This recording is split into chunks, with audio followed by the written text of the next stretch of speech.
Good afternoon, everybody out there. Welcome to the Leather Pocket 10 ball first annual 10,000 added.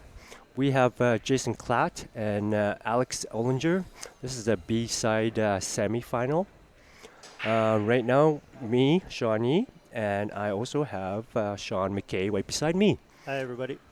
How you doing there, Sean? Doing good. How Yeah. about you, bud? Not too bad at all. So how was your weekend there? I played pretty average, I'd say, which is good. Breaking was in question, though. Mhm. I tried to head ball break like the pros were doing, but not with their success. Second ball break was the way to go, but I got trapped into the idea of head ball breaking, and that cost me, I think. Yeah, yeah, yeah. I've been in that situation too. So right now I'm going to take off here. I'm going to have Grant here. He's going to join you, and everybody hit the share button. Enjoy. Cool. See you later, Sean.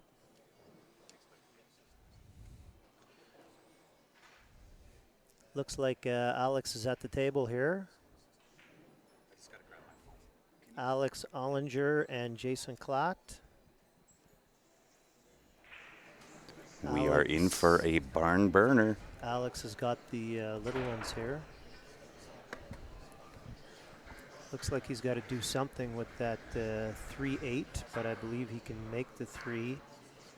Wants to ideally get rid of that 6 first, right? Oh, for sure. Uh-oh. Oh, boy. He just made it. Uh-oh. That's very uncharacteristic for a guy like Alex Ollinger. Yeah. Usually he's got that cue ball on a string. Alex just had a tough match with Kevin Osborne where he was at the table, hill, and broke dry. Kevin made a fantastic out against Alex. Kevin had 3 opportunities when he was up 7-5 and failed to get out all 3 times. But then Kevin made good and came back with the last 2 games. I believe he broke and got out, and then Alex broke dry, and Kevin made a fantastic out. He had to play 2 breakouts, 1 successful, and then finally had to play an in-off to open up a long rail for the 8th, and he made a fantastic out. To perfection, I heard. Yep, the crowd was pretty happy, that's for sure, because Yeah. Kevin's a local. Yes. And we've got Edwin Montel and Kevin going to be doing battle. Yes, 2 locals in the A final. That'll be excitement for everybody. Absolutely, for the inaugural Q Sports Live Invitational. Yeah, what a great event. That's scripted. What a great event they put on here. Everything went really well. The tables are playing really good. Very consistent. Even the pros are saying that all the tables pretty much play exactly the same, which is important for cue ball control and banking of balls. It's really good, going well. Good. I'm glad everybody is had a good time. I'm glad to hear that the equipment was good. Everybody's happy that way, and hopeful that we'll have some return players for next year. Yes. Especially when the players have nothing really bad to say, that always goes out well to the other players when they hear about that. Absolutely. And of course, any of the Americans, which some of them came down for this event, it's cheaper for them here. Oh, of right? course. You know, it's Yeah. a cheap expense. It's a discount. Yes, for sure. They get the discounted rate. Okay, Jason is at the table and he's working his way around nicely. I think he's out here. This should be duck soup for Jason Klatt. Yep, as long it's a big mental thing now for these guys to stay focused throughout the rack and not randomly lose focus at any one given time. Wow, and you're fighting for your life here. Yeah, that's so right.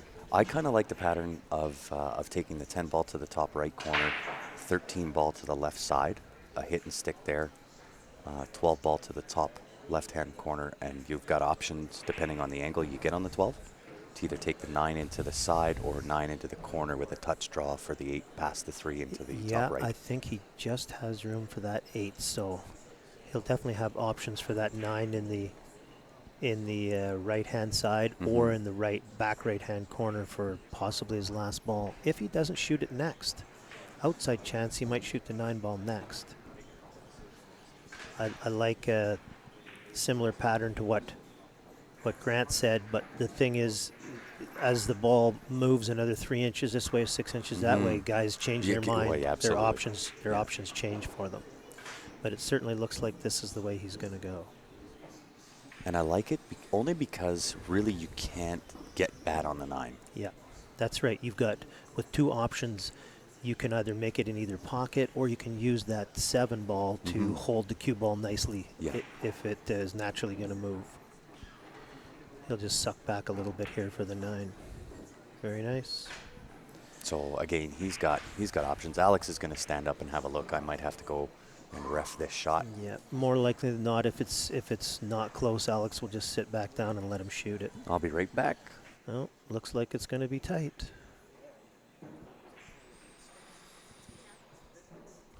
Yeah, if it's going to be tight, I don't know if I would have played for that ball on the side. Maybe it's not really tight, but Alex is getting a ref just in case. Otherwise, I would, if it's tight at all, I would not have played that 9 in the side. I'd have played it in the corner. Oh, it was good. Wasn't really tight at all.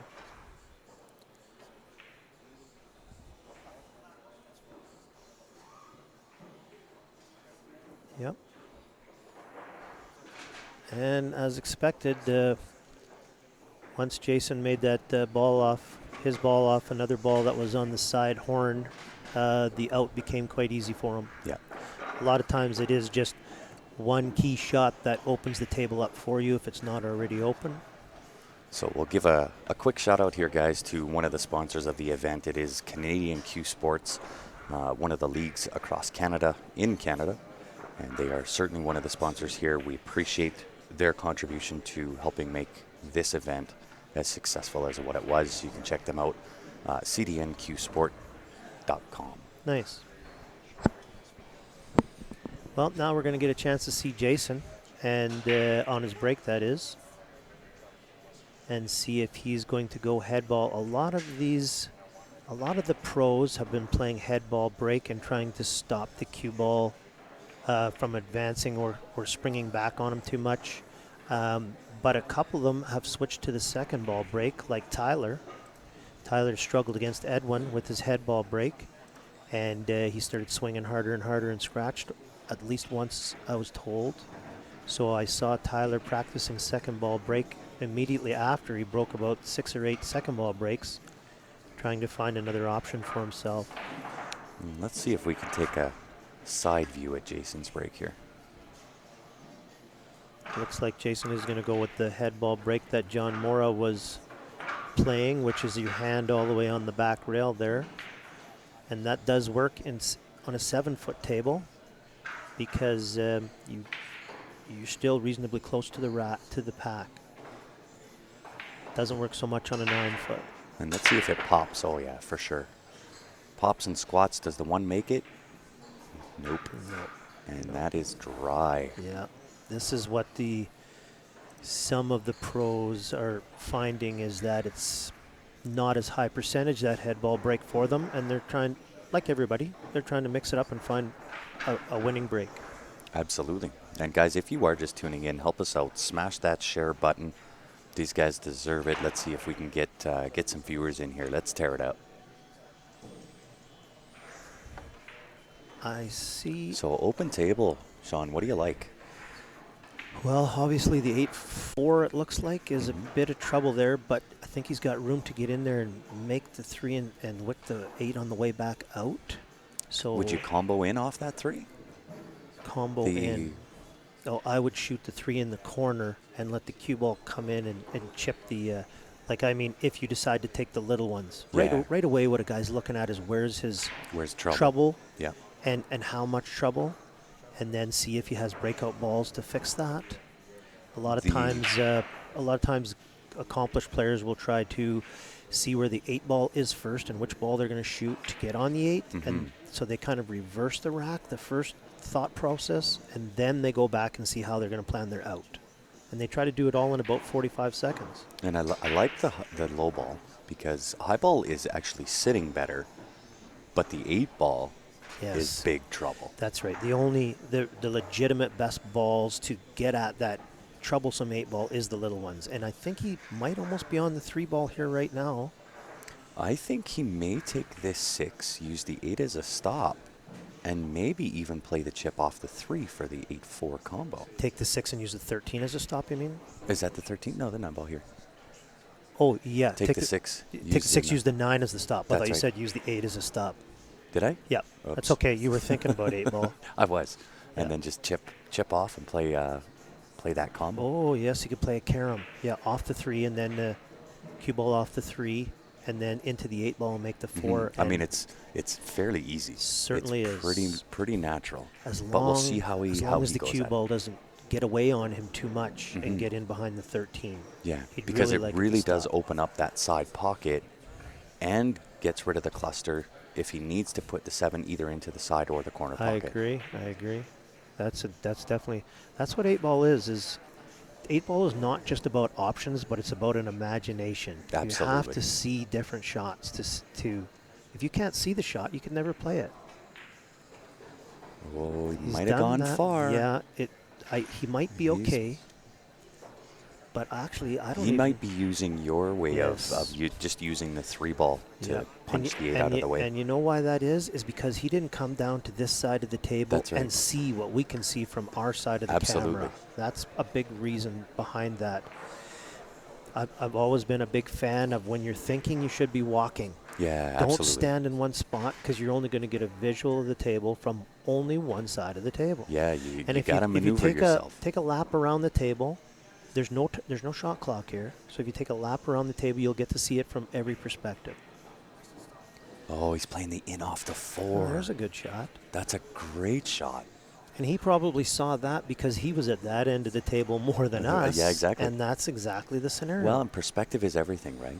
I mean, Yes. we get to see it one-dimensional from one view. He's got 3D all 4. yes, that is correct. That's why. See, now, Oh, this that is why I got would have done that trouble. early, Yes. right? If Yeah. this can be trouble. Yes, and for I sure. knew that right from the Now beginning. he's going to So, try to side bank that 4 ball to save himself. yeah. And if he would have done that hit and stick, use the 9 ball, then play that carom combo, he's wide open. Yep, and that's wide right. open duck soup. And he probably was on the shot that you said, Grant, but he never ever came to this side of the table to notice it. Absolutely. Just like we didn't notice the shot that That he he ended up played, playing yeah. because we weren't on that side. Yeah. Looks like he's going to try to bank the 4 to save himself here, I believe. Can he make the shot? He needs to make this bank and kind of get a good rub because he's banking again. A Yeah. double bank finish. Yeah, that's right. If he can side bank this, he might be corner banking this 3 ball because I don't know. Yeah, it depends on the angle, It's right? going to be tight for him to get the cue ball out of the way. Yeah, now the good thing is with these being diamonds, the angle does shorten up a lot. Yep, and they know enough to put inside siding to help shorten it even more. Yes. And a little bit of pace. Yep. Inside siding and pace helps shorten a bank. The only thing is the 3 ball's only about like a centimeter off the rail, and that makes it hard for him to get the cue ball out of the way. So this is going to be a tight bank for him to pull this off. It's not about banking the 3, it's about getting the cue ball out of the way so the 3 will go. That's right. And then maintaining position for Yeah. the 8 ball. Yeah. Because if you come down to the bottom side of the table, that's going to hurt. Right. The 8 ball will go in, I think, 3 pockets. Yeah. So he'll have some option if the cue ball squirts on him. Well, he's got both middle and both sides. Yeah, Oh, he caught just, the horn. just caught the horn. And the reason he caught that horn is because he was really trying to keep the cue ball away from double kissing that 3. And again, nothing holding Jason Klatt back here. That's right. And Now, I forgot to mark up his score. He's up 1-0. definitely Jason back to the table. And here's the scenario where when you have a backdoor out, most times the table is wide open for you. Yep. I think he's shaking his head a little bit there because he wanted to get on that 14 on the rail, which he is, but he's dead straight in. Yeah. And they don't want to. They The want to be good able to move the cue ball after Yeah, where they but want. the good thing is it's early in the rack. He still has some soldiers on the Yeah, table. yes. He can still Yep. still maneuver his way. Obviously, he didn't want to be in that position, but if you're going to get out of position, do it That's right. early when That's you got right. soldiers. That's right. But that being said, that's the focus thing I talked about earlier. You get a little lackadaisical because you have this match is going to take about an hour and 45 minutes, give or take. And That's a lot of focus, right? It is. And you have to hold your focus for really, really long periods of time. Race to 9 8-ball is a really long race, and because this is a really big event, I can see why they had long races here to try to have the guy playing the best come ahead, right? Mhm. So that's excellent. Well, and when we put this together, based on the take what you make, the way that we have our rack rules, we wanted this to be a challenge, right? And it didn't matter what your skill level was, whether you're Jason or Alex or Steven or yourself or what have you. We wanted it to be a challenge. We didn't want this to be a run-out fest, Yeah. right? We see that a lot. Pros Yeah, get to run out a lot. Definitely, you're right. That take what you make, put a new kink in the thought process Mhm. of what you have after the break. You make a huge break of 3 solids in 1 stripe, and you're shooting solids. Yeah. Because you've and made you the don't want majority. to make too many. That's right. Unless you can blast them apart and set 3 over a pocket. Or you're lucky enough that the table finishes nicely for you. Yeah. He Jason, has really let that go. Excuse me, guys. Sorry about that. My Still, throat's getting he a little still dry. has a shot here, but he let that cue ball get away on him big He time. really did. And I don't know if that was in the stroke. I'm sure that was in the stroke. It might have been that Maybe just the had adrenaline. he might have had a maybe long some reach there. nerves. Looked like he had a bit of a long reach, and he's got to come up with a bit more of a shot than he wanted. It's really nothing Wow. for the pro to come through like that, Beautiful shot. but they're still shaking their head when they do it. Yeah. Well, they didn't want to have that That's happen. right. That's for sure. And a big part of that is just because the professional or the accomplished player knows that their cue ball control is better than that, Yeah. and they obviously let the cue ball get away on them. Absolutely. And I want to give a shout out to Jam Up Apparel. Guys, the Q Sports Live Invitational official gear, phenomenal design. Yeah, they look like nice shirts. I'm telling you, and this is a new supplier for Jam Up. So if you've bought Jam Up before and you thought they were good before and thought they were comfortable before, doesn't hold a candle to what these are. They look good. They really do. They're great looking That's shirts. a good looking design on the back there too. Absolutely. The whole thing. Yeah. And blue's my favorite color. There you go. Well, they are available. They're locked, loaded, ready to go on the Jam Up site. You'll find those www.jamupapparel.com under the CSL tab. Okay, here we go again. Alex at the table to break head ball. Oh, Alex stood up, so he takes a lot of view away. He's a big fella and a super nice guy. Oh, and great guy. he actually is quite light on his feet for a bigger fella. Absolutely. The issue that he's got here is he made high ball. Hi-ya. Yeah. He's made a So high 1, ball, 2, and 3, 4, he's in 5, jail off the 6. break. 1, 2, 3, 4, 5, 6. He hasn't made one of each? No. No, 1, So 2, 3. 1, 2, 4, 3. 5, 6. Oh, yeah. Yeah. Yeah. So there you go. The majority of the balls he's made is now unavailable because there's less of them. And this is where the This is where the skill comes in. format, take what you make. And this is something that most accomplished players have the hardest time doing, is when they have a table to make something happen, but it's legitimately time to play safe. And it's like, oh my God, I don't want to play safe because I've got options. Well, here he doesn't. Yeah. But it's still the safe scenario. Now he's got to understand, how do I duck? Well, and this is exactly what I wanted to see in putting this event together and talking with Ben and Ryan about this. This is the type of skill I want to see. New when strategy, you're in yep. jail, what's your strategy game? Yeah. Right? Because I'm in love with the mental side of pool. The physical side and the physicality, yes, it is underestimated how physical this game is. But it's the mental side of the game, at least in my opinion, that will take you from perhaps a high-end player to a pro-level player. Oh, yeah, for is sure. The That's mental thought process. At a certain point, I've played a lot of pro events now, and at a certain point, everybody can pop balls. Yes. That's the physical part. Yeah. Everybody has a certain amount of cue ball control, or they probably didn't make it there. The biggest difference between the professionals and the amateurs or good amateurs is their cue ball control and their break. That is by far the biggest difference. Mm-hmm.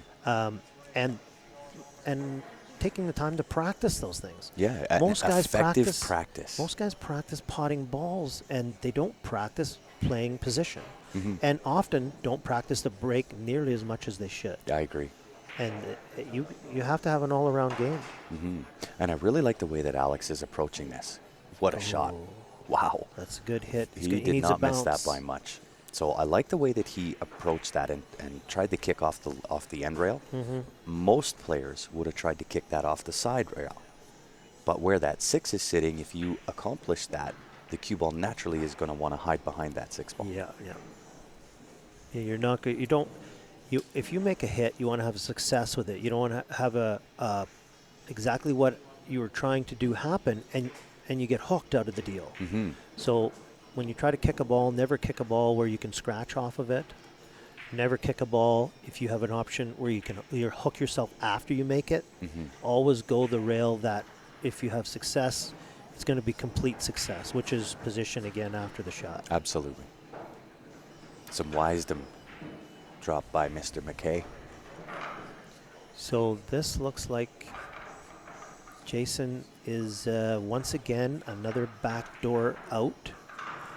No fault of Alex, as he was unfortunate making more big ones than little ones, and cue ball finished behind the pack on him. He only missed probably kicking that ball in by a fraction of an inch on where he hit on the rail, fraction of an inch, and he is now at the mercy of Jason getting out. Well, and it's not a cakewalk. This is not an open table backdoor. No. He's got a little bit of trouble to deal with. Now the 6 is sitting in a good spot. I think he's going to shoot the 2-7 and use the 7 to come from behind and open those balls and still have the 5 ball as the backup ball to C next. And he decided to go early into it, and look at the trouble that happened. He was kind of fortunate that he lined the 3-7 up. He's really, really fortunate for that. Well, he always had the backup on the 5 ball for He did. himself. Yeah. But I thought coming from behind was a higher percentage to open the balls up. But these guys know.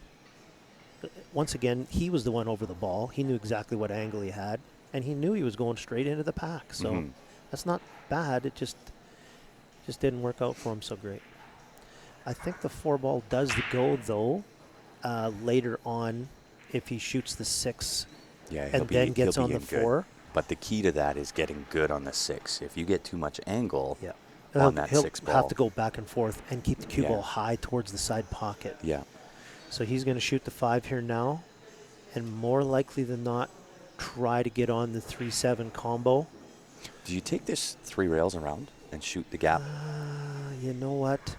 Because no matter, I mean, it's a tough shot no matter which way you go. I don't know if I do. Like, it's an option, but the 2 balls there beside each other, I think it's the 14 and the 10 ball. If he goes 3 rails around, he can crash on those 2 and get really bad. Yeah.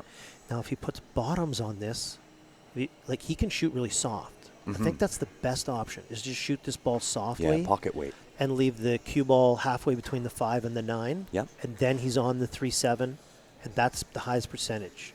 Well, and if he can accomplish that, the 3-7 natural angle is going to lead him, if he wanted to move the 4 again. To move the 4. Yes, so he decided the soft one, left himself between the 5 and the 9 direction-wise there, and here we go shooting the combination next. Can I reach in front of you, brother? Sure. After doing this for 4 days, my throat's a little dry. Oh, I don't blame you, bud. Okay, great shot. That was a very controlled breakout. Worked really well. He definitely wanted to hit more 11 ball than 4 ball there, or even no 4 ball at all.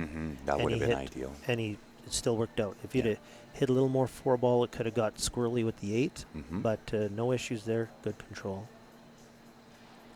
So now he's just thinking about that 6. Do you take the 4 ball now and get onto the 6? Yeah, I think.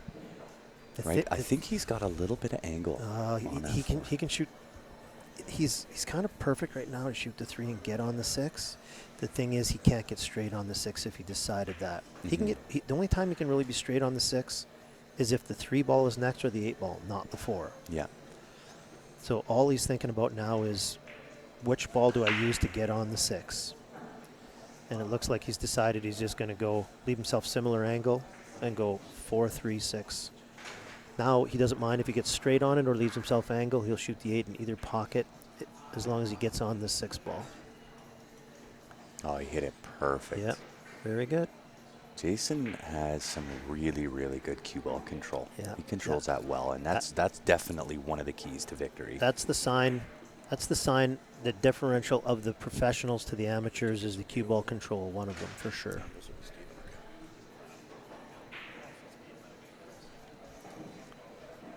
Jason Klatt looking good.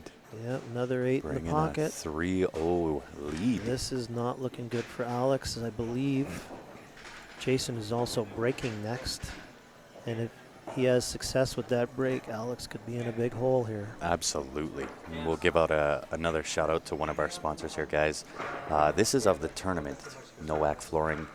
Talking to my Calgary peeps, this is where they service. It's all around Calgary surrounding area, hardwood, engineered laminate, and carpet. And the discount on this stuff is crazy. 20% CSL discount with the redemption code of 8910147. If you are in need, give them a shout, 403-805-9779.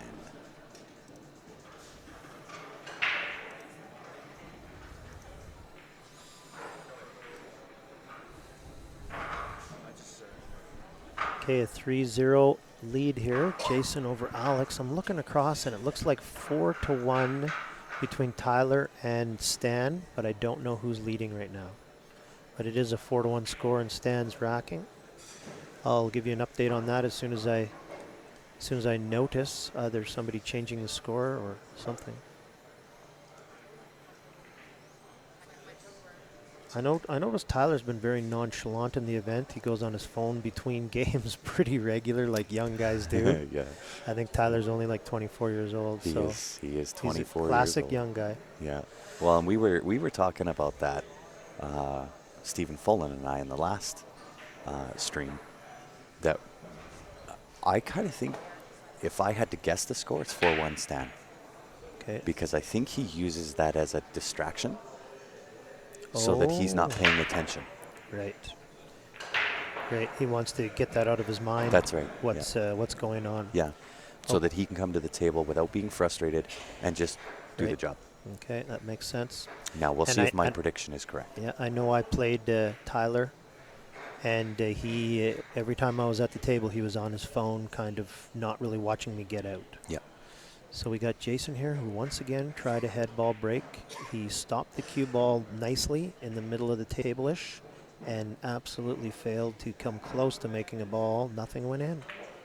I think I like low ball here, only because of where the 1 is. Well, it looks like the big ones there, the 14, 13, 9 on the left-hand side is a disaster. It is. And I think the 1 will pass to that and left side pocket. I believe 100% that 1 ball, yes, it will pass, 100%. That being said, the little ones... It's not easy. The little... Oh, he can get in there, though. It's close enough to the side. He can use the 2 or the 4 ball to get on that 1, and then that's not an issue. So do you take the 2 now and shoot the gap between the 9 and the 1 and try to move it? There's not between the 9-1. Shoot the gap between, I think it's 9-11. And just play shape. Yeah, and shape the 1. Yes, that would be okay. I think he wants to play a lot of stop shot. I didn't think he could see the 6. He might be trying to get on the 5 ball here. And he is. Yeah. 5 ball was another trouble ball, and he had an opportunity to shoot the 6 ball right and away. Get on one of his trouble balls. Mm-hmm. And it's, natural position for the 7 into the left side. Yes, it is. Yep. Or he can stun it, let the cue ball travel down table towards the spot, and shoot the 7 in the back right-hand corner that he just shot the 6. A lot of times, the pros don't like to play stop shots. They like to let the ball travel. Mm-hmm. In this case, he hit it really well. He's yes, got nice angle. I think he's looking 3 ball here next. Yeah. Yeah, there's no... you don't really want to leave the tough balls for last. Not that it's a tough ball to pot, but often becomes a tough ball to play position on the 8 ball then. You want to be a stop shot before the 8 ball. Yeah. So he'll probably try to get on the 3 ball next. That's a little bit of Russ Whittle knowledge, too. Russ says the same thing. The closer you get to that 8-ball, Yeah. the more simplistic you want the rack to be. 100%. And that's when you're originally looking at the rack, too. You start by looking at the rack backwards. Most really good players, they ask themselves, where am I going to shoot this 8-ball, and what was the last ball I'd like to shoot to get on the 8-ball? Mm-hmm. And then from there, then you turn around, you start the rack over in your mind. You go, okay, where do I start? Yeah. And it looks like he's See, doing. and I do it a little bit differently, somewhat the same. I try to figure out exactly what you said, which is what ball do I want to get onto the 8 with? And then I'll divide the table into top and bottom. And I want to get rid of, depending on where the 8 is, one side of the table first, before the other. and then I go down for the other half. That's totally another way to do it, especially if you, like, some guys are really good position players, so they're not as worried about that. There's an ability of a good ball potter who's a good 8-ball player, Mm-hmm. and then there's a good position player who's a good 8-ball player. So they have different ways of looking at the table based on their strengths. Yes. So obviously 2 ways to look at a table. If Mhm. guys are Oh, having there's- are having success, you can't argue that. No. Well, and I didn't do well in this tournament, but that was not my goal. My goal was not to do well. Not that it wasn't not to do well. My goal in doing this tournament And the 8 in the pocket. was to make sure that everything on the back end was done correctly. Yep, And really leading good. up to the tournament, Oh, for sure. It's hard to run something at the same time as playing something. There's no arguing that. It's like going in between the ropes, and you have to refocus yourself on what you're doing, and then come back out again afterwards, absolutely. and refocus on something completely different, which is you running the event. Yeah. You know what I mean? Well, I wore a lot of hats this weekend, and it was leading up to this as well. So I want to give a shout out to Gelco Plumbing and Heating just between this rack. Again, Calgary peeps, this is one you need in your Rolodex, because when plumbing goes wrong, it goes wrong real quick. And these are always guys that you need to have on call. Nobody better in the business in Calgary. 587-436-6565, Gelco Plumbing and Heating. Okay, well, to a little bit of luck and a lot of skill, Alex came to the table after Jason's dry break, and he got out with his skill. The luck was that he got a shot, but that's how it goes. I mean, Well, and if he can break and run this and maybe Yes. fade another one of Jason's breaks, yeah. Well, if he can break and run this, he's mentally going to feel like he's in this match. that's right. If he breaks dry and or fails, something goes wrong, cue ball gets away on him in the pocket, or unfortunately a lot of times just gets kicked in, Mm-hmm. then he's going to feel like the match is getting away on him, and Yeah, he wants to key stay rack. mentally strong. And a lot of guys will look at this score right now and go, it's 3-1, I'm still kind of tight. But this is an important rack. You're either going to go 3-2 or down 4-1. Yes, Right? yes, And that's, enormous. that's a big gap. That is a big gap, and he had success. He tried the head ball break. He controlled the cue ball nicely with just a little bit of top spin. As it came back about 3 feet, then it started coming ahead a foot, and he stopped the cue ball in the middle of the table. How long is this tourney supposed to last? We're final day. This has been going on for 4 days. We're in the final day. I believe these are the final 4 B-side. I would say 100%. These are the final 4 on the B side with 2 local guys in the A side, Kevin Osborne and Edwin Montel, playing for the hot seat. Couldn't have scripted better Looks for the like, first CSL Invitational. Looks like Alex is at the table. He is almost golden. I think 100% he's got half a pocket for this 10 ball, but he's really good on it. And the way he goes, I think he's going to try the, is it the 13 in the side next? Yeah, 100%. Which was really good for him because he was able to float the 10 into a half pocket. And now he's only got to really worry about coming down table for the 12-14. He's going to have to this is work the that key out a shot little right bit. here. This is your key shot. You need to get good on this 11. Whoa. Or, Oh, yeah. sorry, on the 12 ball. Yeah. He's done well here. I think he might try to hit that 15 now coming out. He could play into the 4 and take 15 into the side as well. Yes, 100%. He could definitely do that. He's got a bit of angle, but I think he's close enough that he can control that inside side and then crash on the floor. He's got cue ball He's got to hit it control full. galore. Yeah, most of these guys do, and he's definitely one of those guys. Good cue ball control. Just nice pocket weight, feathers in, perfect. That was pretty good. Hit the back side of it. If he'd hit it full, it would have been a little better for him, I but agree, he's still good. I think he's probably going to snap this with bottoms, let the cue ball come back down to the back rail and come back out. And it doesn't need to come out much, no more than the height of the 14 is right now.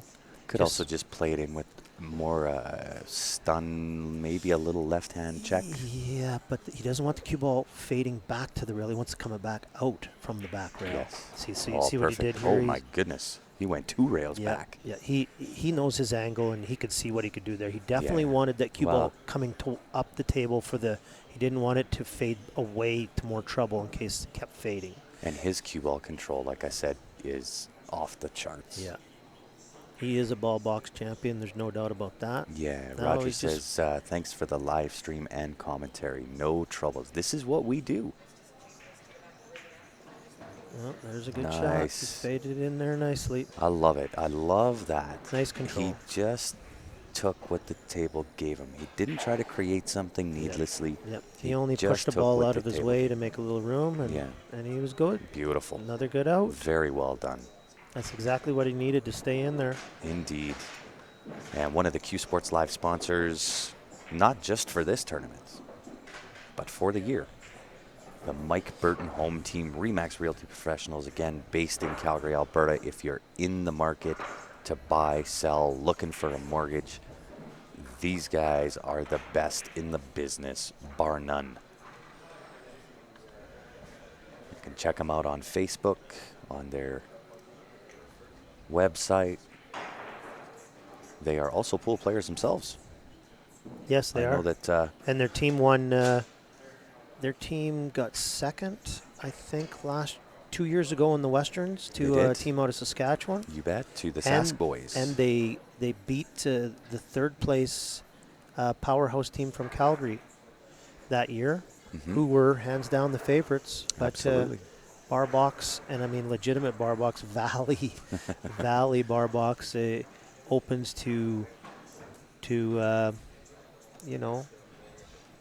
teams winning sometimes and singles guys winning sometimes that might not necessarily always win. But those guys all play good. Well, he's okay here. He made two high balls, one low ball. 3, 4, 5. Yep. 1, 2, 3, 4, 5, 6. Yep. 2 high and 1 low. What's Alex's Fargo? 7 something. I'm going to say 740, very close to within 5 points. 740. Yeah. And I'm going to say Jason Klatt is probably about 762 would be a guess. I think Jason is about 10 or 15 points ahead of Stephen Holem, who I believe is either a 751 or a 752. 752 last I checked. Yeah. So Jason's about 15 points above him. And probably, I wouldn't say on skill, I would say just on, believe it or not, more tournament play. And Experience. That's just because Jason's older and he's been playing like steady for like 10 straight years. Yeah.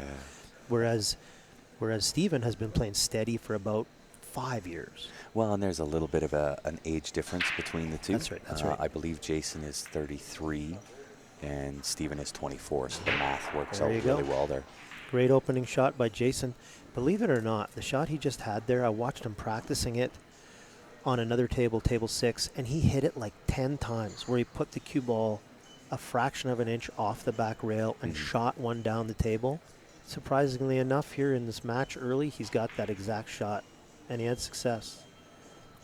It's nice to see when a guy practices, sometimes a tougher shot, trying to feel comfortable about it, and there he is.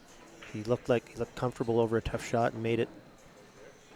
So with Good this for him. 11 ball that is he going 11 or is he going 13? I think he's 13. doing 13. He's probably He's trying going to try to bump the 7 He's trying to get on the 9 somehow, and I think he's down there. to the right-hand corner. Yep. Or up to the right-hand I corner. think should say. he's there. Yeah.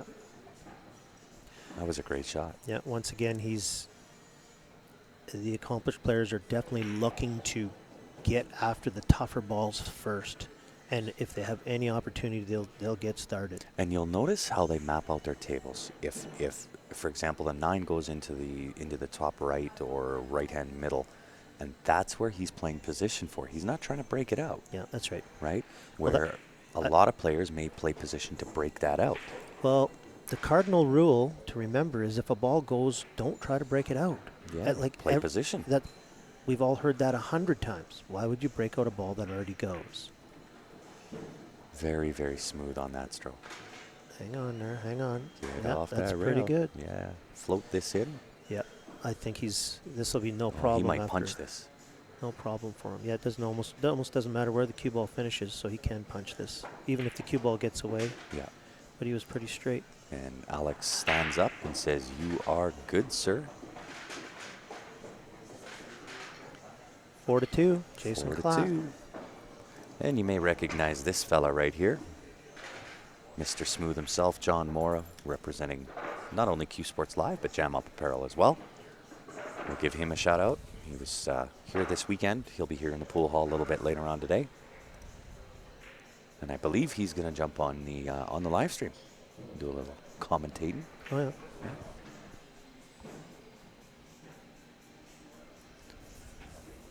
And once again, guys, if you are just tuning in, you are tuned into the Q Sports Live Invitational, first one, the inaugural event. It was a $10,000 added event.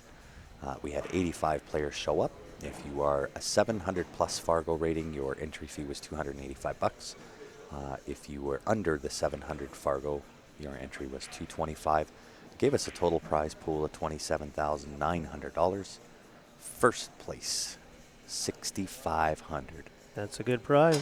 Really Not bad good prize. for 4 days worth of Yeah. work. Even the Americans are happy to see that with the Absolutely. exchange, because that's a solid prize. Fairly decent chunk of money. Alex went with head ball break again. He had pretty good cue ball control, and the cue ball finished perfect in the middle of the table. I want to do a little something, so I'm just going to keep busy here for just a quick second. Okay, I'm going to watch this game. Because I want to be able to show you guys the hardware that these guys are playing for. Looks like the little ones are the balls he has to take in the take what you make format off the break. Looks like he's made 2 low balls, and 0 high balls. So he's got 5 low balls to work with, and he's got a really nice opener. He's actually got a couple of openers, so like 8-ball usually is, you have options. So you're going to cut that 5-ball in.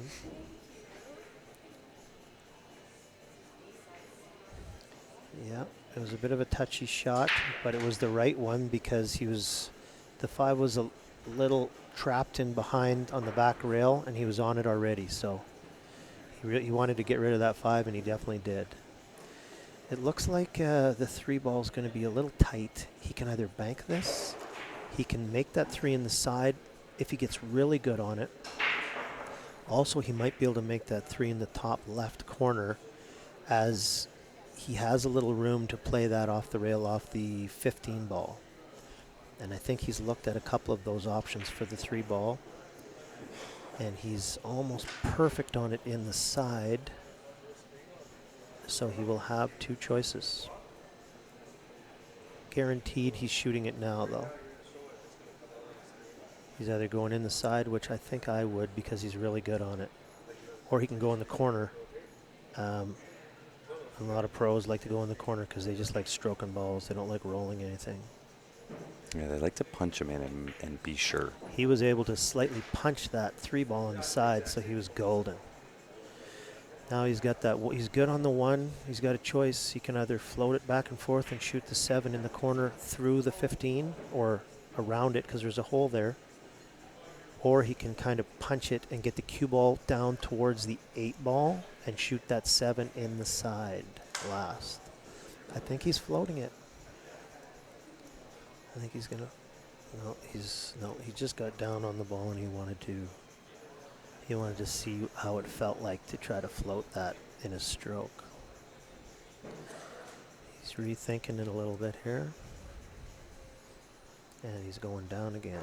Looks like he's playing the float stroke, where he's going to shoot the 7 past the through the 15. Make the 1, and he is really good on that 7 ball down the rail, probably off the rail, off the 15. It might be a little. Does the 8 go by the 13? Yes, it does. I think it's a little deceiving for the people. Oh, he got it thick. Boy. Oh, boy. He actually had more room than it looked there.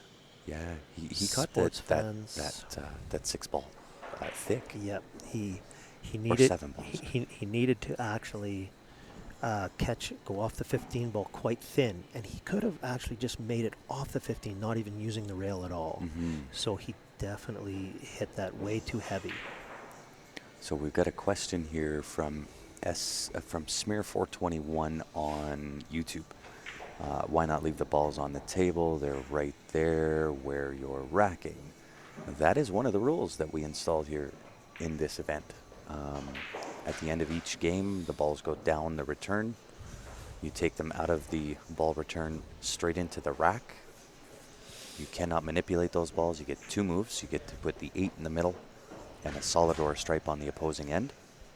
From there, it's straight to the rack with no touching the head ball. And completely random. Completely random. You will get a lot of 3 balls, sometimes even 4 balls of the same nomination touching each other in a line, but it's random. It's completely randomized. And the balls actually break kind of random too. I would have thought there'd be more patterning of that because I didn't know any better. And legitimately, when you hear about that pattern rack thing, which is very common, a lot of knowledgeable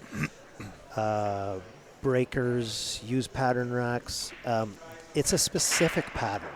It is. Not just all solids down one side, all stripes down the other, or well, something like how that. many times have you ever in your life practiced having all the solids down one side? Oh, I've hit it, and it's still pretty random. Yeah. But I've hit it just to see what happens. You know what I mean? Just like you might hit a shot that you might not have in pool, but you just want to hit it to see if you can make that silly shot. So here we go. Jason is working his way through this, and for the most think he can part, get right underneath this 15 ball. He'll shoot the 15 in the same pocket as the 13 ball. Same pocket. More likely than not, if he's straight, he'll play a stop shot now and shoot the 8 in the opposite side. No, he rolled forward through and went the 8 in the other side. That's specifically just the angle that the guy is over top of, and he sees what he can or can't do. Jason Klatt looking good. Yeah, that was a real killer. Alex missed that in off, and that was not what he wanted for sure. He needed to hit that a lot finer. Okay, it looks like Tyler is the one leading. He is. Tyler is ahead 6-3 over Stan. I was wondering why our viewership wasn't up as much as what it is, but Steph is streaming on Q Sports Live with her phone for that match. Not here? No. So that's a separate stream within Q Sports Live. And I'm assuming she's got a few viewers for Stan Taranjo and Tyler Steyer. Yeah, absolutely. They're excellent players. Yeah, and I'll just throw this up here real quick. This is the hardware that they're playing for, guys. Nice. Those are nice looking trophies. Not bad. They kind of represent the Q Sports Live logo well. Cool.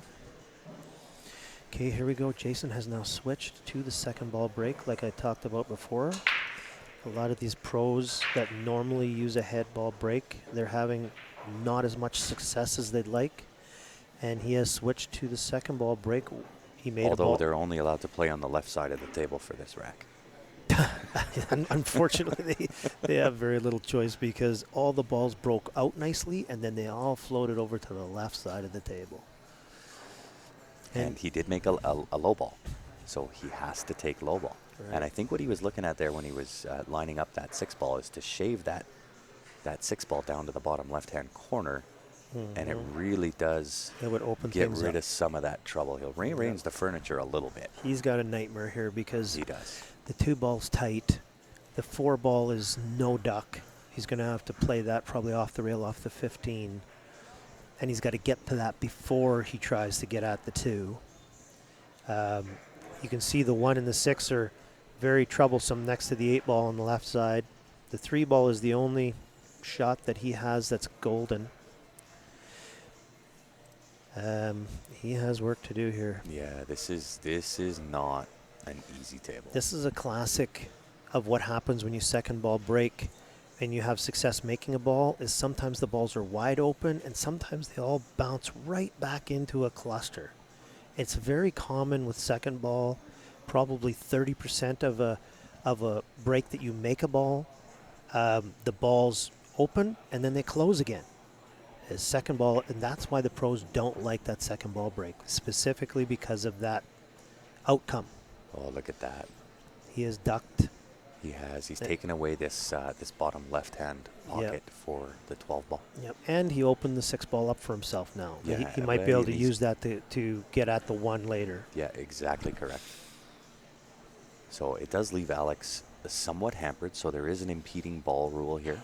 Yes. So if he touches that 8 ball, that is the impeding ball. I or can't if quite the, tell or if if the the 8 1 ball moves in any way, right? Any way. You can't touch it, period. Not with That's your right. finger, not with the tip of the cue, the Right. shaft of the cue, the ferrule, doesn't matter. If that 8 ball moves, that is a foul. Right, and he's definitely good on the ball, bottom right. I think it's a 10 ball. He's easily good on it, but his cueing, he's going to have real problems doing what he wants with the cue ball. He's going to be limited to whatever he's got there. Yeah, I don't know if he's got enough angle there to cheat Yeah, I that don't know 10 that. ball I think in. he's I don't severely think so. I think straight. he's pretty straight, which is what I think Jason actually looked at that Yes. and said, I want to leave you right Yeah. here. He might not even try to make it, and he did Oh, not. He great ducked shot. right back. There's some table knowledge. That's what happens here when you're limited on possibly getting out. It's the hardest thing to do, but it's important that you start playing safe early.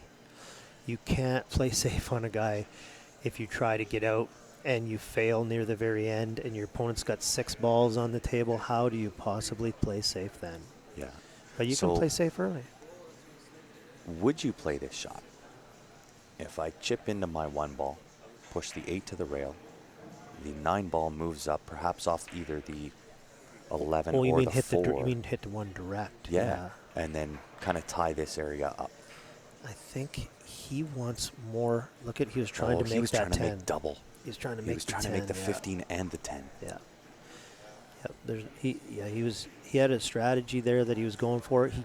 And the reason that he missed both is because he undercut that 5 ball. Mm-hmm. And if he would have cut that 5 ball in, he possibly would have made that 15 and the 10 in the same shot and put his opponent under real duress, because he would have had not much to work with. Yeah. Unfortunately, it failed a little bit, and It he has did. left 2 balls over the hole, and Alex has more options now. And Steve, you are more than welcome for us streaming, and we appreciate you guys tuning in. We can't do what we do without you guys tuning in. There's no That's way. gotta hurry. That's oh, no. not going to do it. Ay, 8 ball is chihuahua. a beach ball now for Alex Ollinger. Oh, boy. Yeah, he tried to float that between the 6 and the 8. Obviously, float it right into a 6-inch window, Mm-hmm. and he came up short.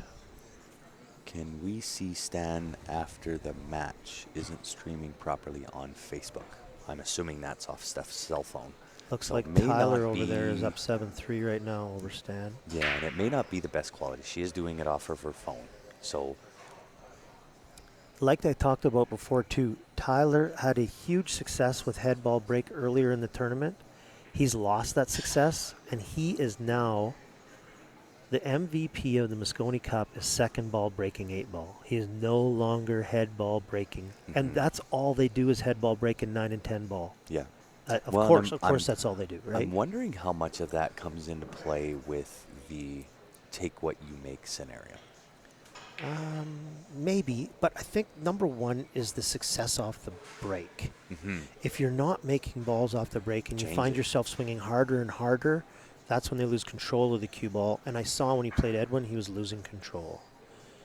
So, unfortunately, Tyler And over a there. few open table errors from Tyler that are uncharacteristic. Oh, You don't see that happen. When I very played him, he He made a ball on every break but one, and he missed 0 balls. I missed 1 ball against him, missed 1 ball, and I lost 9-3 because I had Wow. 5 dry breaks.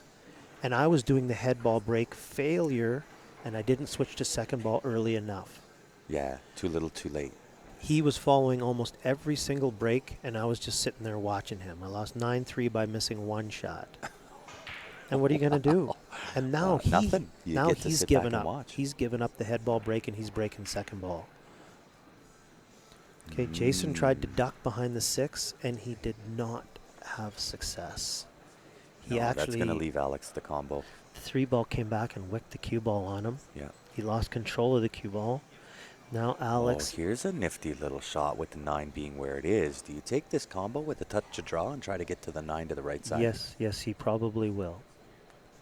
Now Crafty he little has shot. he has another opportunity. He could shoot the 12 into the rail into the 15, which and would break give out. him more angle. Suck it back into the 9-8.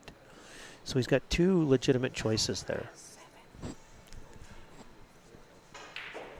But because Jason failed on that safety a little bit, Alex has these choices.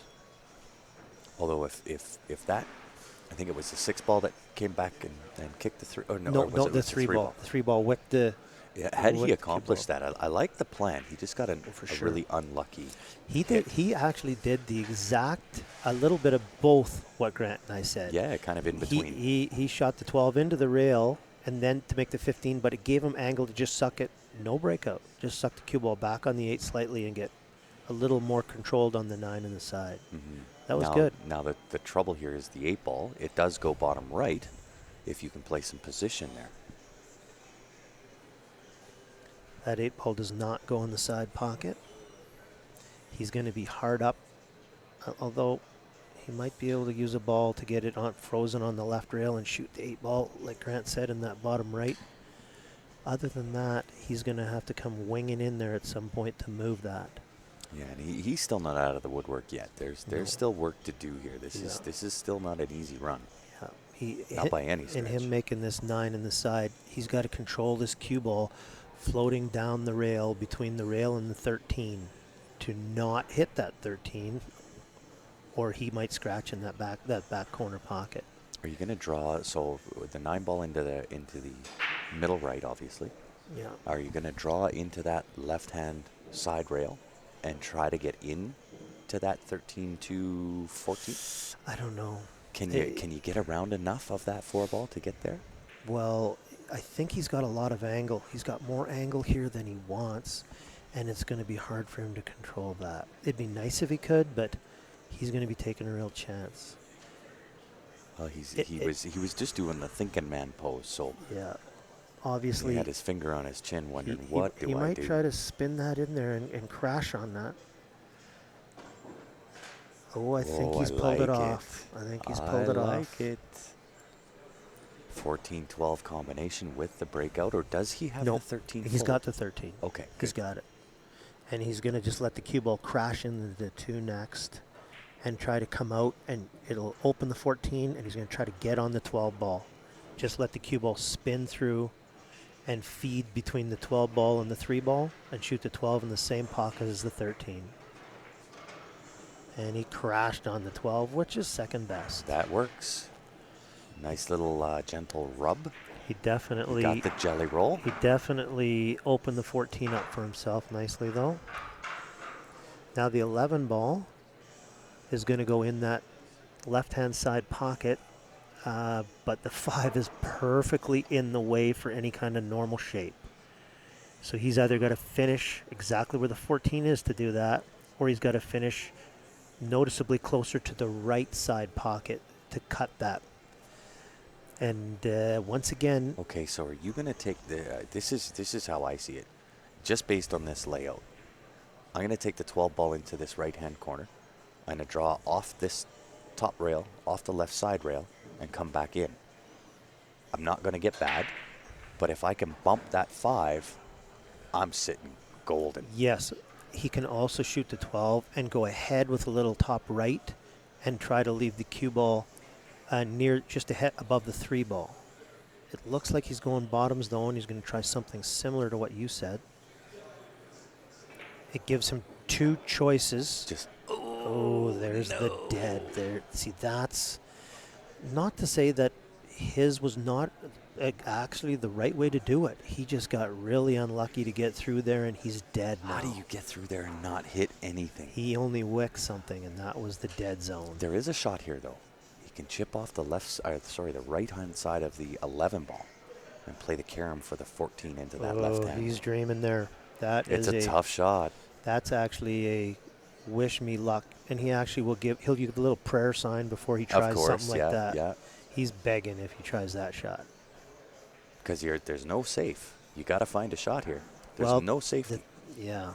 right? Because the one ball is sitting right there into the left side pocket to break apart that 8-6. There is no safe. You got to find a shot.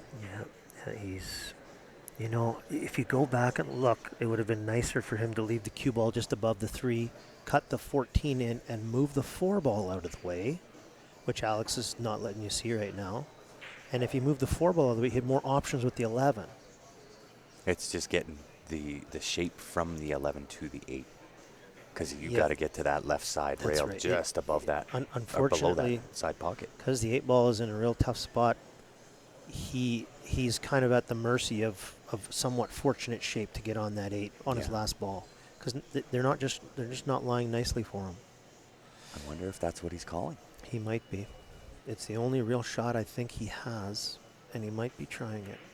He was, absolutely. The only thing is, it was such a tough shot.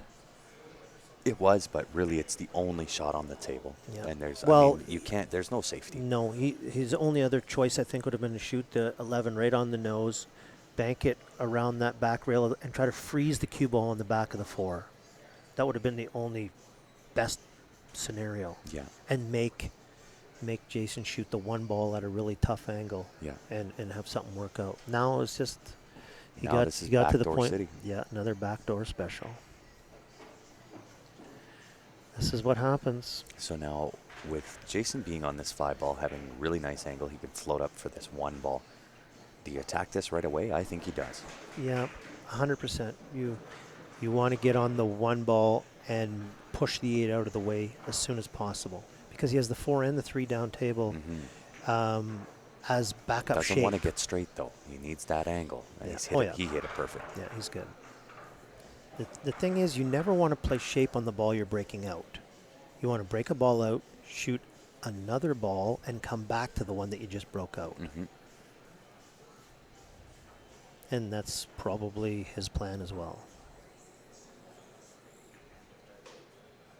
Oh, no. Yeah, here's the troublesome part. Well, He might be on the he's 6th, okay. though. I think he's all right. He might have got somewhat fortunate. I would say And he's certainly on the got 6th. fortunate there. I highly doubt that was exactly his plan. No, I think he wanted the 8 ball a little closer to the rail and not come so far off. Yeah. And he didn't want to be Chinese. He wanted to shoot the 4 or the 3 next. Absolutely. But he left himself over top, if he was going to shoot the 4 or 3 next, over top the 6, which makes real grief. Some guys are pretty good at these shots, though, so they don't really mind I don't them. think there's but I hate ever a I chance hate he's those going to shots. take over top Oh, that no, 6. I wouldn't either. But No. But he might not have been worried about, is what I'm saying. Because some guys are good at that shot, they don't get as worried as most guys do. That's And perfect. Yeah, he's golden there. Yeah, 4 ball, 3 ball, 8 ball. Could Although be the way either. I Could mean, be shooter's either. choice, the way that Jason moves the cue ball, shooter's choice here. Yeah.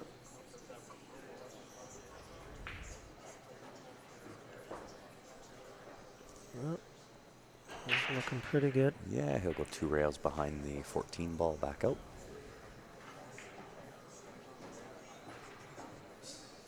Perfect. Looking good for Klatt. Another backdoor special by the looks of Mhm. things here. And Alex can't afford this. Yeah, it's moving Yeah. time for Alex. Yeah. You're in 6-2. deep right now.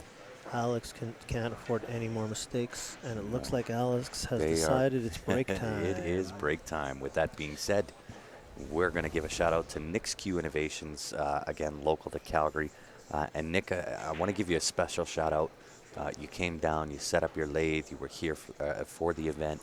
making sure that everybody's cues were in top form, top shape, and this guy is an absolute genius. He's got real talent. Like It's Nick amazing. has not been doing this very long, and almost all his product, it just keeps getting better and better. Nick Yeah. has, He's like- fixed stuff that you should just not be able to fix. yeah, he really, like, you name it, this guy, if it's joints, if it's ferrules, this guy, or a wrap, like, this guy knows what he's doing. Absolutely. He's legitimately got some talent. Yeah, it's amazing. And I'll also remind you guys, this is coming up, ready to be drawn tonight. We're going to get it done prior to the final match. Cue draw. Yeah, we'll cut it off. You'll have up to the start of the final match to get in to win. Once the final match has started, that's it. I won't take any more entries into it. But it is the winner's choice. $20 per ticket if you want in to win. Winner's choice gets the choice of the Jacoby Black, the T3 jump break cue, which has been a huge hit here. The JB case plus cash, or 620. Just take the money and run. If you want in to win and you're in Canada, qsportslive@gmail.com is how you send it in. If you're outside of Canada, you can send a message to the Q Sports Live page, and we'll get back to you with how you can get in it to win it. Okay. Looks like Tyler Steyer is trying to get on the hill here. He's up 7-5 against Stan. He's got the little ones. I don't know if you guys have a stream for that. He's got two little ones left. He's maneuvered his way around the rack and played a nice breakout that give him a chance to get out here. And what Sean's commentating on, guys, is the Tyler Steyer Stan Taranjo match. We don't have a camera there on table number 4. Yeah. But there is another stream through Q Sports Live. Steph's doing it off his phone. Jason Klatt and Alex Ollinger have taken a quick break. So, And Tyler, yeah, as they're taking a break, I'm just watching the other B-side match that's going on right now. And Tyler is trying to I'll be right maneuver back. his way around. He's got an 8-ball, 6 inches from the side pocket, almost frozen on the rail, and it's bad. He's going to have to bank that 8 out because it's trapped on either side by his opponent, by Stan's balls. It looks like he's even considering ducking here now. But he's got the 7 and 5 on the same rail, shooting at the 5. Oh, wow. He plays himself a combination. 5-7 in the side. I think he's still on the 5 ball. And he bumped the 8 ball with the cue ball going across table, but he did not do anything to it. He only moved it like 3 inches. I think he's still on that 5 ball, though, with a fine cut and an opportunity possibly to crash on that 8. If he cuts that 5 in the corner and comes back, he can hit that 8 and produce it.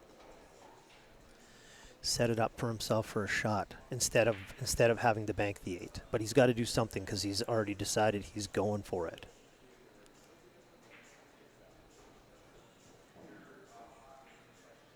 He's made the 5. He has crashed on the 8.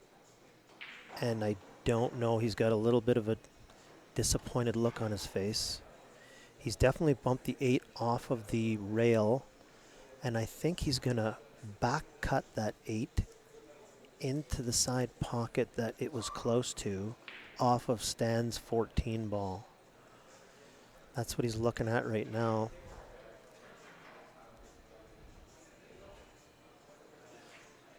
He's looking at all the options, though. Now he's looking at another option, shooting the 8 off another one of Stan's balls in the other side pocket. He's definitely considering both. The 8 ball kind of finished on the 50-yard line. And now he's got legitimately one or the other. He's going to try to play off Stan's ball in one side or the other with that 8. And I can see Stan sitting in his chair calmly, probably thinking to himself like every other guy, just give me another chance. You never root for a guy to miss, but you certainly root for another chance for yourself. And that's probably what Stan's saying. Give me another chance. Tyler is stroking in the air right now, trying to calm himself down and set up for the shot. He's even jacked up over one of Stan's balls slightly. And here we go. Nope. It's a tough shot, and he's got to give it a couple more air strokes. And he's getting ready again. And here we go.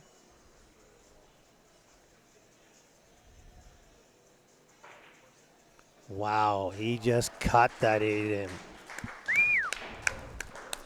That was a cut and a half. Tyler is first to the hill, 8-5. Sorry. I was just in Alex's way there. Tyler made one heck of a cut in the side pocket. That was a good out by Tyler. That was a perfect example of 8-ball. He was in tough 4 shots in a row, and he made something happen 4 shots in a row. Wow, to get himself on the hill. To get himself 8-5 on the hill. And all Stan could do was applaud or pat his leg with a partial clap, because he did well to get there. He was in trouble the whole way, but he just kept making something happen shot after shot. All right, guys, so we're back. We're locked, loaded, ready to rock and roll. Alex is back in the room. Jason, he is back in the room. And we'll continue on. Yeah, Alex is racking again. Let's see if he sticks with that head ball break from the back rail. It hasn't been working for him, so. Well, it definitely wasn't working for Jason, and it's kind of been 50-50 for Alex. He's had success, I'm going to say, twice, and he failed twice. Yeah. And one of the failures, he actually made a ball with success, but he finished behind the rack. Yeah. And he had dog poop. He had nothing out of it. So it looks like he's going back to the head ball break, putting his hand on the back rail for a little more stability. And here we go. Oh, he got that cue ball kicked in. Oh, no. Yeah. Oh, Lost the no. cue ball. It got kicked in. Jason is coming to the table with ball in hand. And Alex went over and kind of smacked his cue on the ground because he knows that if Jason gets out here, it's his break next To get on the hill. to get there. Yeah. Alex, he knew how important that was, and he knew that he probably gave it a little too much. Yeah, this was supposed to be moving time for But Alex Olinger. Unfortunately, Alex is moving the wrong direction for himself. Well, here we go. Jason is plugging his way through, and oh my goodness, this looks ridiculously easy for him. Yeah, this is like shooting fish in a barrel. He made 2 shots. Wait a minute now. Why did he shot the little ones? He did. Was he legal to shoot those little ones? Open table on the scratch. Oh, on the scratch, they're still open. Oh, I gotcha. See, the beginning of the tournament, somebody told me you had to follow up on whatever you made. No. And I didn't find out till the middle of the event that if it was a scratch, it was still open. Uh-oh. So, but that's okay. It didn't hurt me. It didn't really hurt me. All the guys cue that ball beat died me. off that rail. Yeah. Still not going to pose as a problem. He's going to have to zing this with left, Yeah. and just try to make the siding kill into that rail, and he did it nicely. Jason is so good at those shots. Yeah. Yep. So he's probably got a 97% 8-ball here to get up 7-2. And in she goes. Very well done, Mr. Klatt. With ball in hand, he made it look as easy as it did look. Absolutely. And once again, shout out to one of Q Sports Live's sponsors. It is Jacoby Custom Cues. Obviously, they are the People's Choice Cue of the Year award winner many, many, many times over, including this year. It is also the home of the Jacoby Black Shaft. And if you are looking for that Jacoby Black Shaft, guys, we do get a special deal on those. Just send a message to the Q Sports Live page, and we'll get back to you. We'll let you know what our deal is and everything involved with it. Okay, on the other B side, Tyler is up 8-5, but Stan's at the table. So Stan has made a couple of nice comebacks already in this tournament, including being down, I believe, 7-3 to John Mora and won that match. So Stan's working his way through it.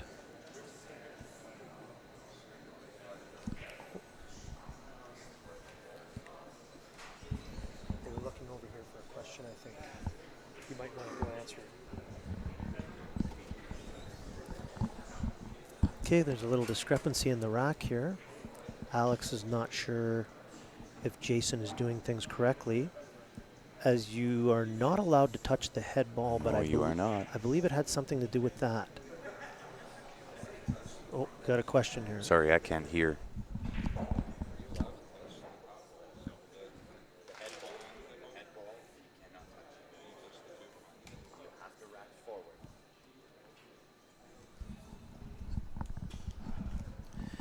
Okay, it was a question about the rack.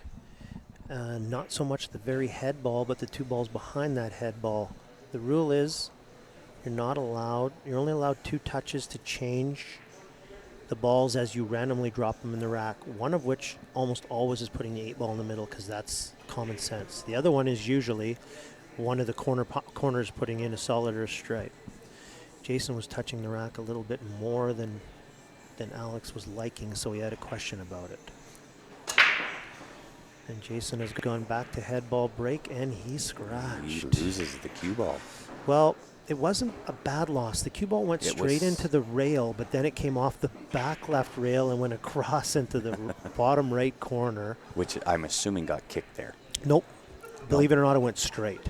The cue ball, it had that forward side spin, but it was more spin than forward. And as it came back, it went off the back left rail in the corner, and here comes Alex with ball in hand. And he's going to start working through the rack. So just so you guys know, that was a new rule for this event, trying to get rid of pattern rack and any of that, and less touching of the balls, fidgeting and leaving little gaps in the rack and whatnot. And it's a very fair rule. It's just it's in slight question between the players because they were unsure. So that's why Alex was coming over to ask Grant exactly what the rule was, and Grant clarified. And I just want to make a comment from something that's going on YouTube. I'm assuming it is dealing around Nicola. I have blocked Nicola. I don't get to see the comments. And y'all can do the same. So if you're getting offended by anything that's going on, and trust me, I'm trying to find a way to block permanently. No comments, can't come in. Okay, there you have it. So if that's the case, if that's what's going on. Alex is taking ball in hand. He's working his way through there. Just so you guys know, Stan Tarangelo won the last game. He is now down 6-8, but he's taken a break. So Tyler and Stan are still going at it. And on this table, we've got Alex trying to work his way back into this match, as he has the stripes. And he's got 4 balls left with the 8 to maneuver here. Plays a nice little bouncing stun shot, which you see a lot of guys have that kind of control. All he really wanted to do was feed the cue ball down table without making it go forward or back. That was a nice little shot. He had some success there. Yeah, he's good for the 10 off the rail. Wants to move that. Squeeze it in there, maybe. Yeah, wants to open up that pocket, I think. Oh, no, that was the 15 ball. I didn't even see it. I thought it was actually 7. I did too. And he had a combination on it, so that was good for him. I actually thought that was the 7 ball. I did too. I totally did. If you're looking into the screen here, it's kind of hard to tell than if you're looking on the table. And he's still working his way through the rack. So do you come off this end rail and go 2 rails in behind? No. On top, or you try to crash into the 1 ball? I would purposely try to hit the 1 ball, because that's only my choice, because it takes the less chance away. Mm-hmm. If you try to feed your way around one side or the other, you create more chance, right? See, he went to 2 rail. He's at the table. He knows exactly what angle he has. Yes, of course. And he really knows his own stroke. So you can't argue something like that. He might suck this back into the 1 ball and stay right there. And Again, we're trying to see angles in 1 dimension. He was clean. He didn't. He was straighter than we thought. Yeah. And he had really nice control getting out there. And he's hanging on. He's down 7-3 now, and he is breaking, so he has a chance to put 1 back. He has a chance to put a couple of games together and feel a little better about the match.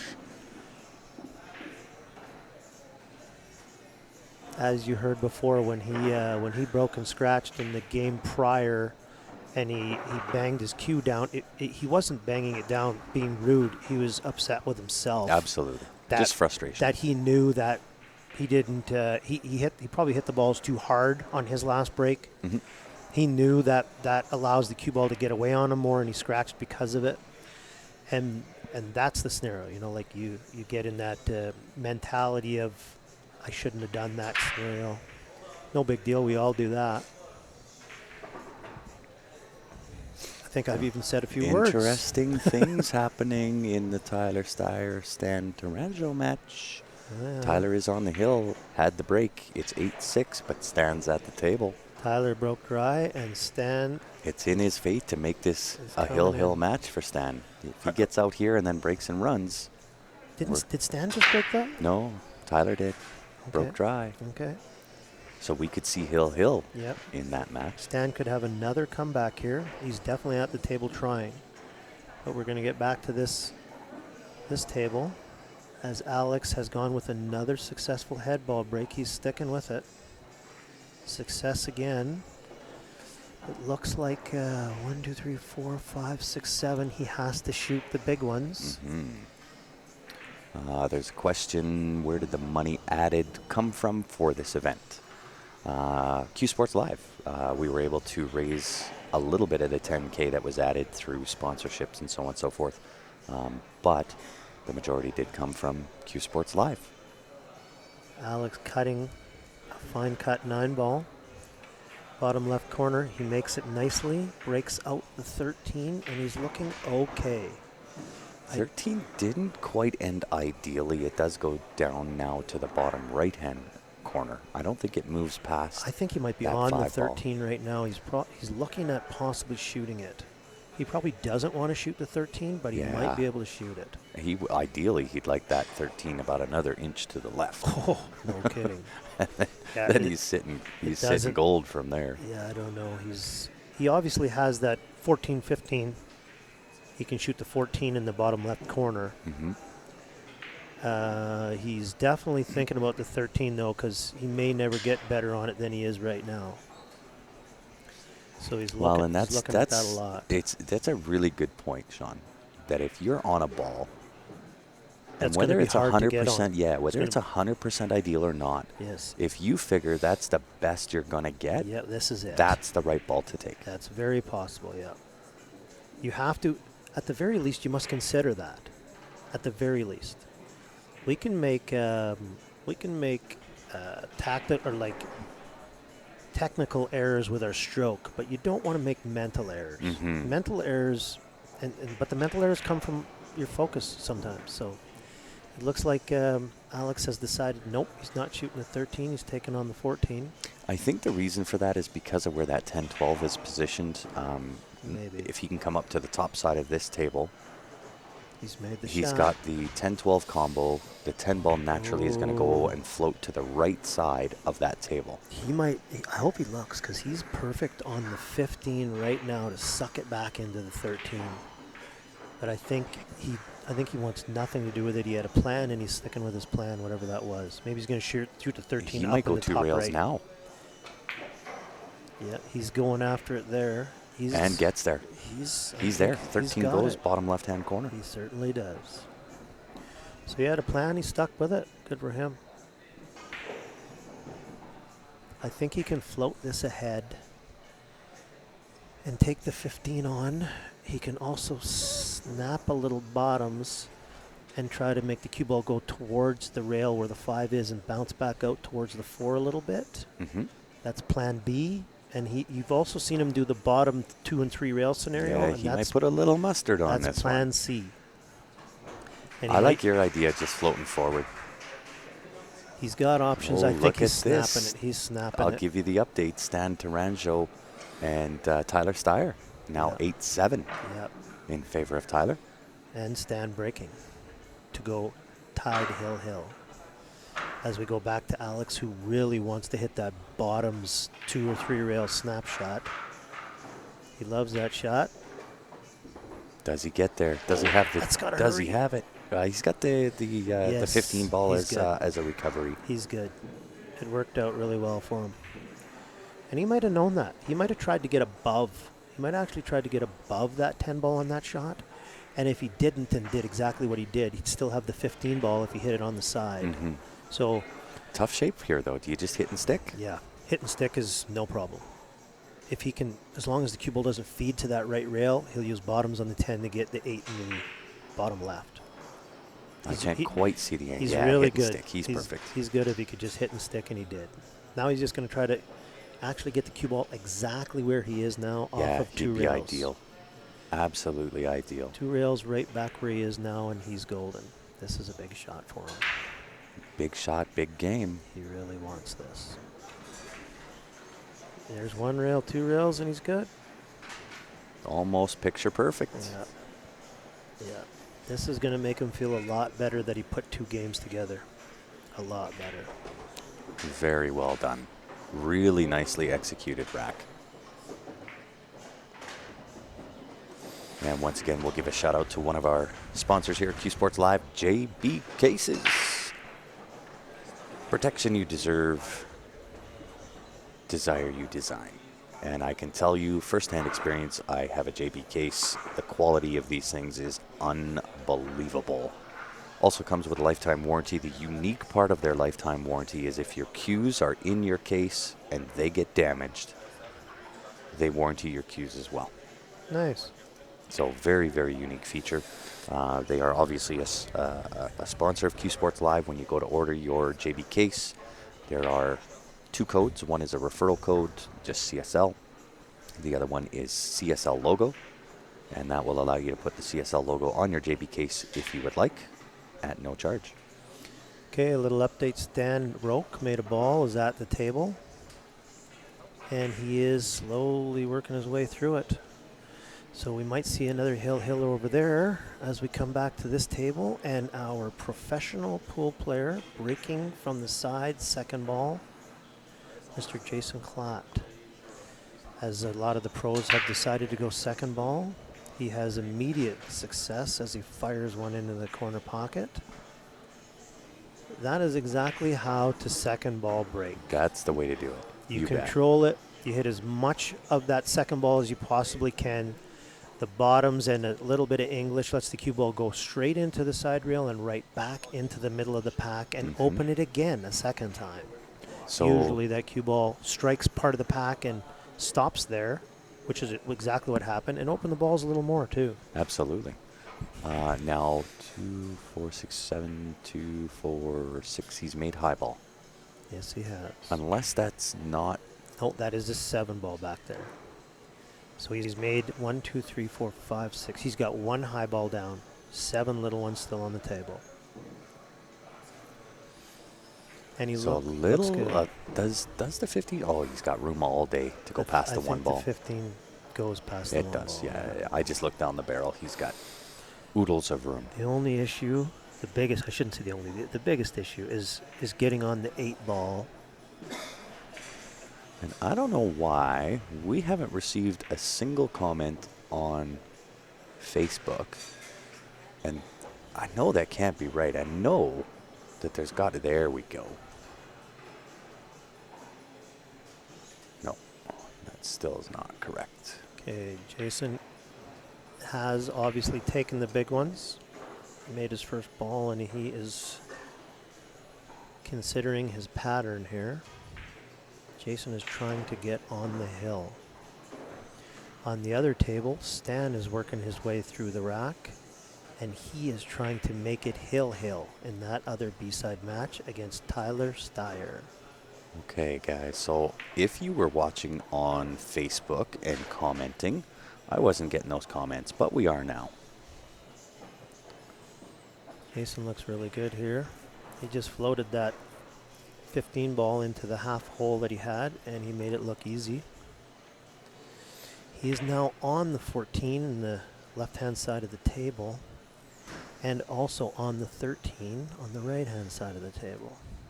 I think he's good. Caitlin, I'm fired. Yeah, you know know it. what? I think he's going to probably bottoms this into that 7-8. Do these That would guys be the use shot. CTE? And CTE is center to edge for aiming. I'm not sure whether Alex and Jason use CTE for their aiming. Oh, Yep. great shot. Develops the 8 at the same That's time. exactly Perfect what he shot. did. He Yeah. put bottoms on it to develop the 7-8. And now he's looking really good to get out here. Yeah. And Steve, you should have your ticket. Well, Stan Taranjo just broken run, and we have a hill in the other B-side match. Tyler Steyer will be breaking to try to win, and Stan will be sitting and hoping for a chance. And you know exactly what's going through the mind of Tyler Steyer is the Barry Hui one time. Yeah. One time. I need a break and run one time. Jason's still looking pretty controlled through this. I think he's got himself in an angle now that he just wants to roll it slightly ahead and either shoot the 13 into the side of the corner. He's really good on the 13 in the side. Another roll ahead shot for the 8 in the opposite side. Well, I have to tell you, Tyler Steyer broke dry. Yeah, he did. That brings Stan to the table. Did he try to head ball break? He sure did. Yeah. He's been second ball breaking because he was frustrated with his head ball break. He head ball broke and he broke dry again. And here comes Stan Taranjo to the table to win this match. Yeah. This could be his, I believe, third comeback in this tournament. Definitely would be his second comeback, which the last one was, I believe, against John Morrow, where he was down a fair amount, down 7-3 and won. I don't know if it was 9-7 or 9-8, but he won the match as he's the man still standing here, not John Morrow. And how do we enter the draw again? If you're in Canada, qsportslive@gmail.com is the email transfer. If you are in the good old US of A or anywhere else around the world and you want in to win, just send a message to the Q Sports Live page, and I will get back to you with how you can get in to win. Alex Ollinger breaking to stay in this match. He actually had a perfect head ball break, stopped the cue ball dead center of the table, and it got kicked all the way down table. Hopefully he can shoot the big ones, because if he can't, he got ripped off. I'll tell you what, it was probably the best head ball break I've seen with cue ball control as well. It was excellent. But that's how it goes. A numbered ball spanked it back down table, and he could be at the mercy of that rub. Barry is saying maybe on the next one have a Calcutta. I wish we could, Barry. Unfortunately, Calcuttas are not legal here in Canada, and based on what happened to Q Sports Live back in November of last year, we are staying right away from anything to do with any of that. Yeah, if there was a Calcutta for these events, it would have to be something personal, like something on the side, somebody's garage. Yeah. It would have nothing to do with the tournament itself. No. It would just be guys making side bets. That's all that would be. Yeah. Steve's asking if the Q Sports Live page is on Facebook. We are absolutely on Facebook. Okay, Alex has a huge shot here. He's got to shoot a shot in the side. I'm trying to be as quiet as I can because Alex is right beside me. This is a big shot. Oh, what a great shot. Nails it. What a great shot. From off the rail. And puts it in with authority, too. He did not try to float that No. in. He put that in with some authority. He knew that the cue ball was going to crash into a set of balls, so he could go ahead and stroke that shot, and he sure did. Good for him. He is still at the table and still alive. And Stan Taranjo in the other B-side match, which I don't know if you guys can see that, is working his way through the rack to win Hill.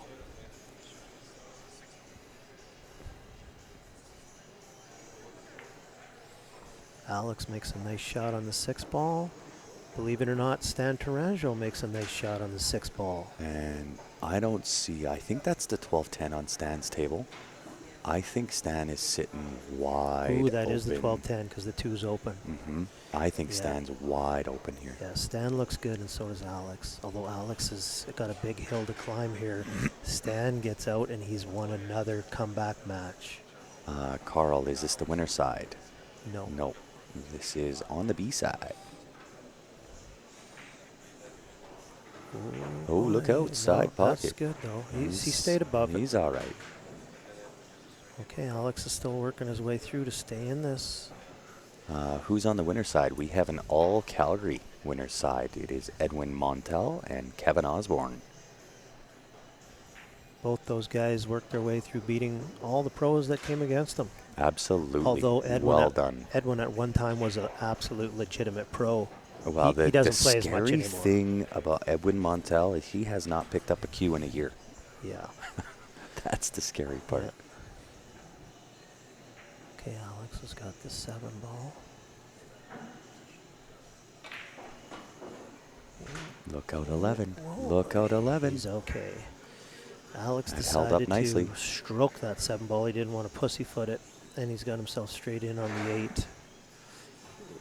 He's got to stay down on this shot, and he did. Very well so done. He stroked his fair share of shots. You don't see that many strokes in 8 ball. Yeah. There's a lot of tap and stunning, and people call it stop shot, and that's a good phrase for it. You bet. But Alex probably hit 3 good strokes in that out. Maybe he was just pissed off or something, but he showed that he's got a bit of a stroke there. Good for him. Indeed. We'll give a shout out to another Calgary sponsor of the tournament, Mike's Custom Installations, MCI, servicing Calgary surrounding area, anything and everything on the exterior, roofing, fascia, siding, soffit, eaves, down, cladding, and more. If you're in need, give him a shout. Wow. 403-801-3223. Stan Taranjo left himself straight in on the 8 ball to win Hill Hill. This place is going to erupt. There it is. Stan makes a fantastic comeback again. Wow. 9-8 Stan over the Tyler Moscone Steyer, Cup wow. MVP, Tyler Steyer. And you know what? It was all because Tyler broke dry. He had 3 failed breaks in a row. He was struggling off that head ball break, going second ball, head ball, back and forth, and you couldn't find it. You just couldn't find it. But Jason Klatt went with a very successful second ball break. It's been successful for him, but this time he let the 2 in a row for him. No, this time he let the cue ball, it went a little further down table after it went into the rail, went straight through the pack into the corner pocket. That had 2 scratches in a row on breaks, though. No, he scratched off the last one. No, the last one, he went into the rail and smoked into the middle, and the cue ball stopped dead, and then he worked his way through it. Oh, okay, maybe it was the rack before. Yes, I think you're right. Tyler is out. That was a B-side match. Yep. Stan Taranjo will be playing the winner of these 2 gentlemen, as Alex got exactly what he was hoping for, another opportunity off of Jason's break. Uh-oh. And it's an amazing opportunity. Hopefully our stream didn't just die. Nope. Yeah, we're toasted. Oh, okay, sorry. Oh, can I keep talking or no? I'm going to see on here because sometimes this lies, right? So now it's Okay. going yellow, and hopefully it goes back green. It's gone red. So, guys, if you're tuning in on Facebook, I don't know what happened to the internet, but it just got cranky with us. Okay, well, I'll keep talking anyways in case you guys can hear me. Alex Ollinger is at the table with ball in hand off the room back end. On that same table 2 hours earlier, Kevin Osborne makes a small comeback as well against Alex, and he won. So that's the comeback table by the looks of it. Yeah, no doubt. Oh, look at that shot. Yeah, very look nice. at that shot. Nice control. Oh, I don't know if the 3 goes on the side because it doesn't look like he's taking it. Oh, yeah, and Sky Woodward was the Moscone Cup MVP. Oh, was Not he? Tyler, yeah. Oh, I'm sorry. No. Somebody told me different, I guess. Yeah, in my opinion, it should have been Tyler, but again, that's only my opinion. Not to take away from Sky and Okay. you know. Thanks for the information. I didn't know that. Yeah. That's what you get for listening to your buddies. Looks like Alex is going to take this 3 on in the side that he must only have half a hole. That's why he wasn't too happy. It's tight. And he catches 2 Yeah. horns. This could be curtain call for Alex Ollinger. I think he was hoping to have that shot, but he wanted the cue ball further off the rail so he could stun it. But now he took on that shot from the rail, caught the horn, and Jason is back to the table to win this match. And the fate is in his own hands. There's nobody at the table, no issues. It Another is really backdoor up special. to another one, and it's in his hands. Yeah. The fate of it is all his choice. Yeah. Hold his nerves, and he's good. Yeah, this is all mental now.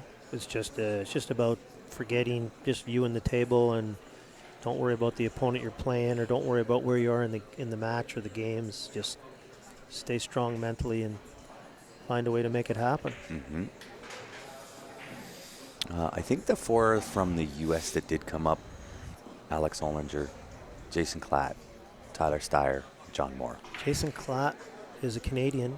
He's living down in the States, though. Is he? Yeah, he was born and raised in Winnipeg, and he's now living down in the States. Okay. Yeah, And has John been for a Moore is while. living in the States? John Moore is living in Texas. Okay.